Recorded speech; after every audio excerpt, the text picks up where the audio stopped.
Welcome to America This Week. I'm Matt Taibbi. And I'm Walter Kern. Walter, let's go through dueling versions of authoritarian theory. Does that sound like a good topic for this week? Definitely does. I mean, that there are dueling versions interests me, not just one. Yeah. So we've seen a lot of news this week. There's obviously a lot of stuff about Venezuela. We're going to get to that. But there was a fascinating Supreme Court case that I want to start with. And it's called Trump v. Slaughter, or USA v. Slaughter. And background here is when Trump got reelected, he tried to fire the Federal Trade Commissioner, Rebecca Slaughter. Right. The lower court said, you can't do that because back in 1933, FDR tried to fire a guy named William Humphrey because he said his views were inconsistent with the New Deal. He actually gave a very strange letter to Humphrey saying your mind and my mind do not align. And the Supreme Court voted 9-0 after Humphrey had a stroke and died. So this is a favorite subgenre of mine, court cases in which the plaintiff is a dead person. So it's called Humphrey's Executor, this case. And essentially, back then, the paranoia was FDR is a burgeoning socialist dictator, and we don't want him to have absolute power to go in and clean out the Augean stables of the FTC and all these other commissions. So the Supreme Court voted 9-0 to block presidents from having the authority to fire people like FTC commissioners. On what legal grounds, though? I mean, well, that's interesting. We're going to get to that because that comes up.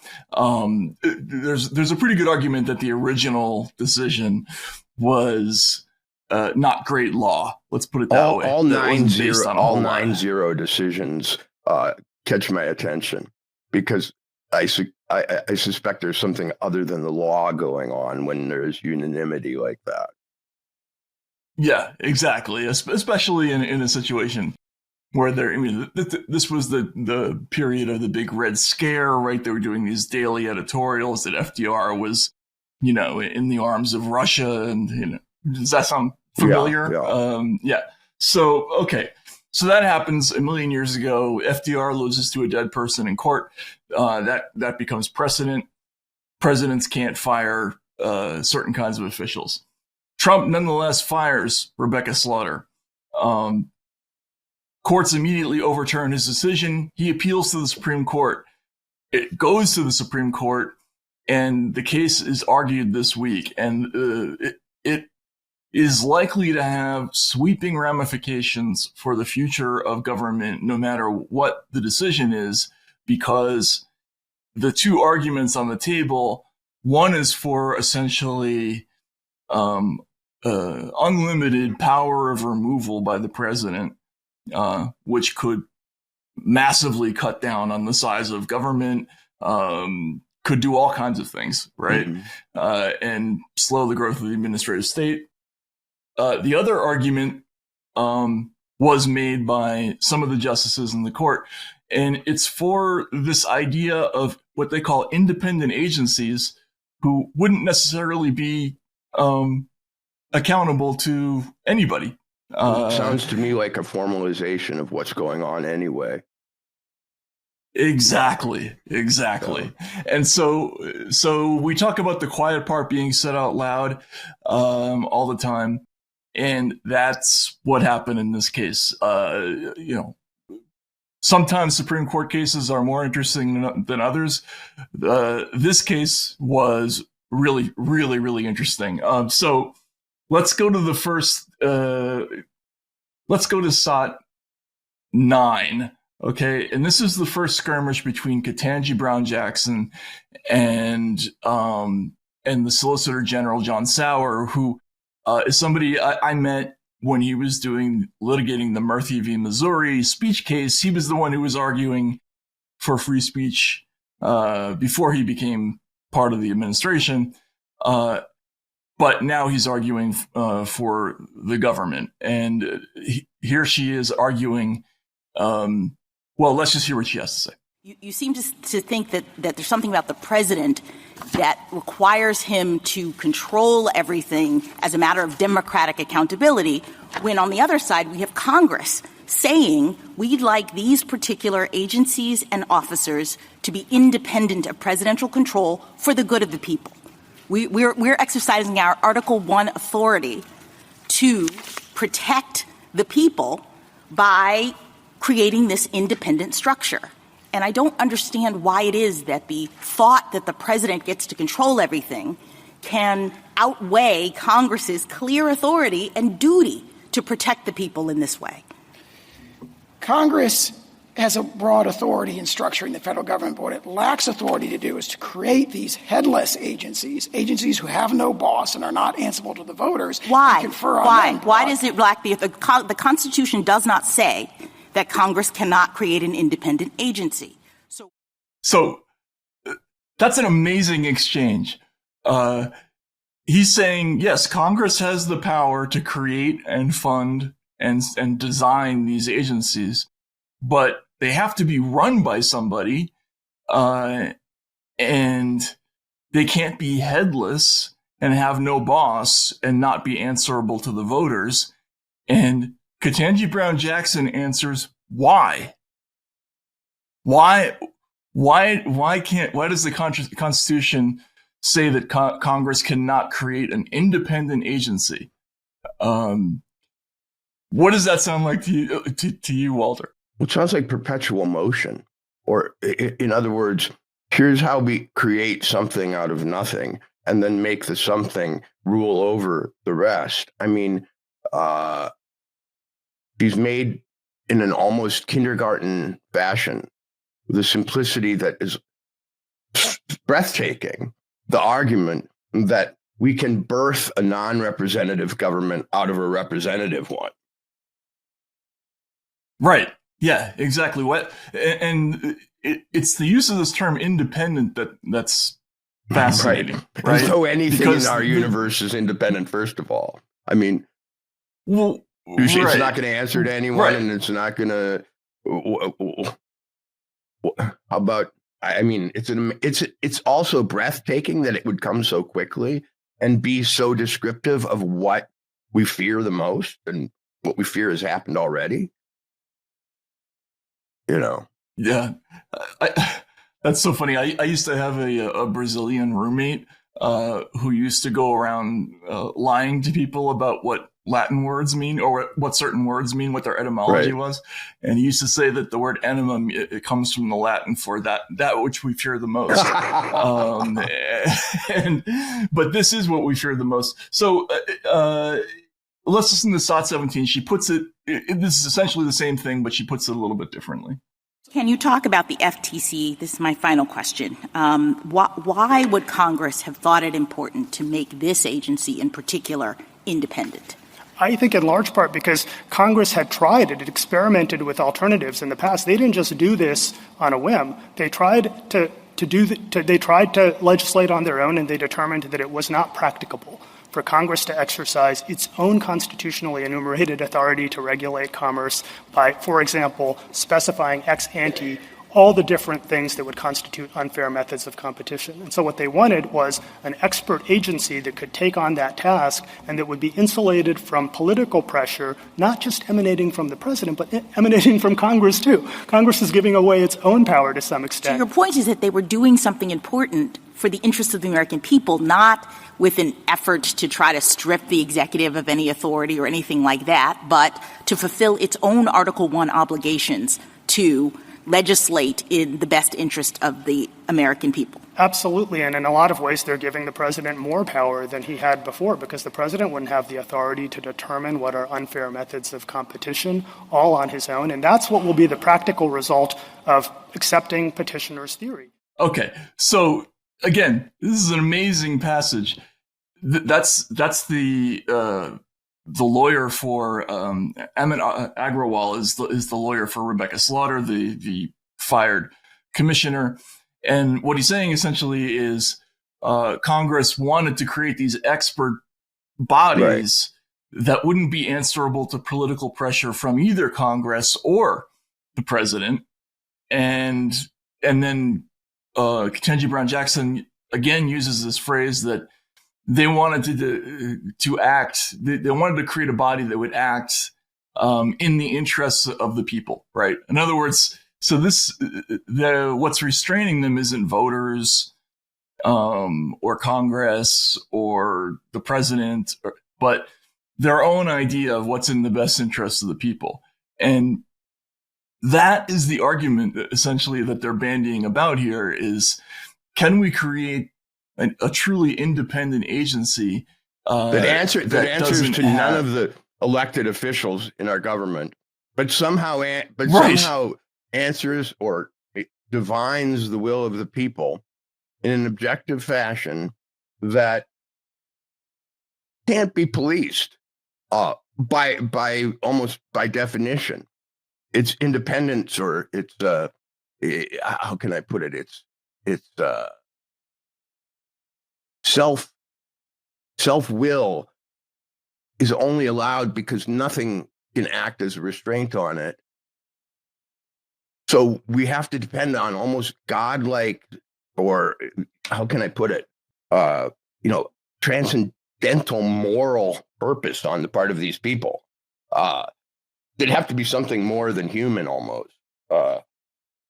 Wow. Right. Yeah, it's an amazing thing. I talked to a couple of lawyers yesterday, including one who wrote an amicus brief for this case. And, the whole idea originally of how the American government would be structured was fairly clear originally. And in the Constitution, even though it doesn't specify who has the power of removal in the Constitution, it does say pretty clearly in the Constitution that the executive is in charge of executive agencies, has the power to hire and fire. Now there's some limitations, but those are spelled out. And then there was a thing called the decision of 1789, the very first Congress, after the Constitution. There was a problem, which is that they realized there was a bit of a gap in the Constitution in terms of spelling out removal powers. And this was settled by, among other things, people like James Madison. And it came down fairly unequivocally in the direction of the president has power of removal. Right. And this has been sort of American law for a long time. But what they're trying to do here essentially is create some new life form within the government. Right, exactly. So Congress has a very specific job. It makes the laws and it funds the executive, branches, right? Or funds the various agencies. It controls the power of the purse, so it has oversight authority in that sense. But it doesn't have the ability to, neither the ability nor the purview to actually execute any of these things. That's why we don't call it the executive Congress. Right. So they want to make sort of like a tumor that grows out of the side of Congress that has its own executive authority. If the deep state wanted to declare itself legal and give itself, a certain preeminence in law, this is how it would do it. Right, exactly. It makes me wonder at who is advising her, Ketanji. I mean, did she come up with these arguments? Well, we know that law clerks do, but who are they? And who are they acting for? Because, see, I don't even know about that, though, because these aren't really legal arguments that she's making. Exactly. That's why I wonder who's coming up with them. They're political arguments. They are all about enshrining a new sort of authority in government, which is essentially executive, but somehow not part of the executive branch. And then, of course, the minute that were to be, we were to commit to that, controlling those people in those agencies would be the whole game. You know what I mean? Right. The entire game would be, how do we gain control of the independent agencies that no one else can? That would be power politics in America after that. We have one. That would be the only thing that mattered. We have one federally elected office in the entire, system, President of the United States. We don't elect anybody else in all 50 states. And now we're going to go around that person in the name of Congress is too divided to rule in the sense that, as an executive. And the executive is all by himself in a way. I can see that this is the path that probably a lot of deep thinkers about our democracy want to go. I mean, and this is the first outward push for it that I've noticed, where they actually make a formal argument for something that is not the people and not the government, but acts for the people. I mean, not the Congress, not the president, but acts for the people in some almost channeling fashion. They like hold seances or something and get the people's will, and no one can stop them. There's actually an amazing part of this of the oral arguments where Brown Jackson is dueling with Sauer, and she starts to say that these bodies would act or would be responsive to the will of the people, but catches herself at the W and says interests of the people instead, right? And I thought that was very revealing. But we've been in this space probably 10, 11 years now, where there's been this huge referendum about the role of experts in American society. And it hasn't yet been spelled out to us, this idea that experts should somehow be super empowered to do their thing until now, right? So before we get to some of the other justices, this is the last KBJ thing. Let's look at number 19, if we can. Some issues, some matters, some areas should be handled in this way by nonpartisan experts. That Congress is saying that expertise matters with respect to aspects of the economy and transportation and the various independent agencies that we have. So having a president come in and fire all the scientists and the doctors and the economists and the PhDs and replacing them with loyalists and people who don't know anything is actually not in the best interest of the citizens of the United States. These issues should not be in presidential control. So can you speak to me about the danger of allowing in these various areas the president to actually control the Transportation Board and potentially the Federal Reserve and all these other independent agencies? In these particular areas, we would like to have independence. We don't want the president controlling. I guess what I don't understand from your overarching argument is why that determination of Congress, which makes perfect sense given its duty to protect the people of the United States, why that is subjugated to a concern about the president not being able to control everything. I mean, I appreciate there's a conflict between the two, but one would think under our constitutional design, given the history of the monarchy and the concerns that the framers had about a president controlling everything, that in the clash between those two, Congress's view that we should be able to have independence with respect to certain issues should take precedence. Independence with respect to certain issues, expertise matters. Experts should not be in presidential control. She's obviously saying this because it's Donald Trump, and it's and this Kennedy, particular and moment, Kennedy. which you say. I mean, she used the word scientist there. I think that behind the scenes, one of the biggest conflicts in American history is going on right now, and that's over who's going to control the sort of scientific medical apparatus of the United States, in the sense that during COVID, you had people who were able to, on the basis of their expertise, issue edicts that we still haven't tested constitutionally, and which stunk to high heaven at the time. They're talking about a new form of governance. It's almost like the C.S. Lewis nice group, exactly, in which it is nice. It's absolutely nice, and one is qualified for it by virtue of expertise, quote unquote. Expertise, the thing that can only be measured by other experts, right? In other words, expertise can only be granted or legitimized in a circular fashion. So, what are we making Harvard the president of the United States now? Or are we making, certain professional boards, accreditation boards? What she's really doing is making a last gasp argument.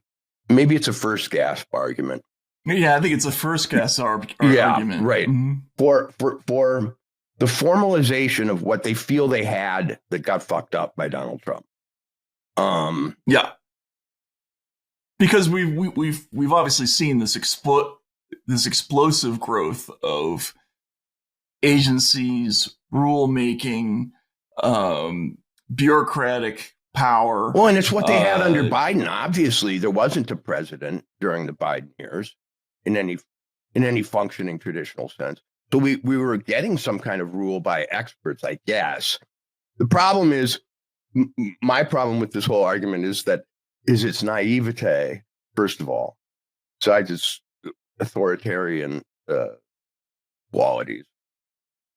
Where does she think these experts, these pristine, angelic figures come from? They come out of institutions whose job is to, mint experts. And the idea that they will be any more independent than someone elected is laughable. I mean, they will, in fact, be completely owned because they're the thing that qualifies them for the job is something that can only be sort of cultically in an insider way produced out of view of the people. If Harvard declares someone an expert, what are the people to say about it? Yeah, and this is the argument we've been having about a billion other things that are just in the culture, right? Where, the universities are trying to set guidelines, universities, media, Hollywood, setting guidelines for us about language we can use, what's the appropriate way to look at history, there's a million different things. Now, how much of that should be subject to politics and voting? I think some, right? Like when you're thinking about things that involve laws, right? I was always very struck during and after the financial crisis by how much of the rules process, but how much of the 2008 disaster had been generated by things that hadn't really been made either in Congress or at a high level in the executive branch. Like, they were hashed out in rulemaking sessions by different financial authorities. And some of these things turned out to be utterly disastrous. There were, decisions like, let's let AIG choose its own regulator, the world's largest insurance company. But that's what I was just saying. By this definition of experts and independence, you will inevitably get insiders, because only on the inside is expertise manufactured. So you'll essentially get ruled by industry. or interest group. And that's a great example of it. The question is, at what point will the Supreme Court have any ability to rein this in once they let it out? I mean, well, okay, yeah, let's get to that, because that's the flip side of this whole thing. Let's go to SOT 13, because Sonia Sotomayor, she essentially asked Sauer what the logical conclusion of your argument is.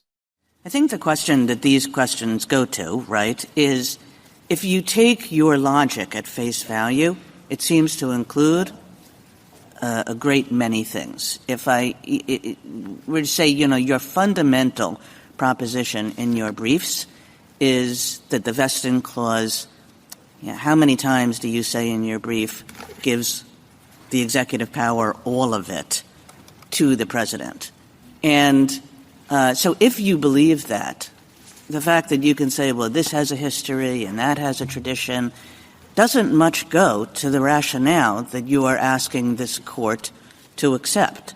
So once you're down this road, it's a little bit hard to see how you stop. And I think that that's one question. I mean, there's another question about whether you should start at all. But one question is, if you accept that proposition, which is the fundamental proposition of your brief, it does not seem as though there's a stopping point. Yeah, I think it's a proposition of our brief, but those are obviously quotes from these courts' opinions. So it isn't that we have gone down this road. I think the court has. Yeah. So he agrees. She says basically, well, if we, and this is a problem with this case. Most of the judges who didn't like this case seemed to recognize that there wasn't a whole lot of law that they could cling to. So they started arguing other things, like, where does this lead to? Like, forget about this, the Exton argument, which is, which we're going to have trouble coming up with a reason to oppose. But what about after this? And so that's how she begins her question. And then let's go to SOT 14. I mean, there's various lists out there. How about inferior officers? We haven't challenged any restrictions on inferior officers. Why wouldn't that also have to go? That would certainly, restrictions on inferior officers of the United States would be problematic because, of course, Meyer is involved in inferior officers. Right. The logic of Myers extends to inferior officers. And obviously there are all kinds of inferior officers wielding executive power all over the place, yeah? There are many. Yeah, so it seems as though executive officers. How about employees? Again, we haven't challenged the restrictions on I know you haven't challenged it. It's really, the question is, where does this lead? What does it take you to, given what your primary rationale is? Employees are wielding executive power all over the place, and yet we've had civil service laws that give them substantial protection from. So essentially, she's saying, okay, forget about the case that we're actually arguing right now. What about other stuff? What about some other people? Well, what if you were to file a case about another class of executive branch employee? And Sauer's like, well, we're not doing that. Right. And she says, but what if you did? This is really weird. It's weird shit. Like you don't often see this, or maybe it's just. Maybe this is just par for the course in the way that the Supreme Court has drifted recently, but I don't seem to remember this kind of stuff happening a lot in the Supreme Court. It's pretty damn unimpressive. I mean, right? Yeah. It is very strange. And then, just for humor's sake, this Sotomayor, who has been making a lot of arguments lately, the substance of which is change is bad. She asks Sauer to come up with, when was the last time we overturned a law that had, a 90-year pedigree? And you'll hear he immediately cites a whole bunch of cases, and then she changes the question again. He cites more cases, and then she changes the question again. So, and it's really funny. So that's impressive on his part. And I don't know if they're prepared for what's going to happen.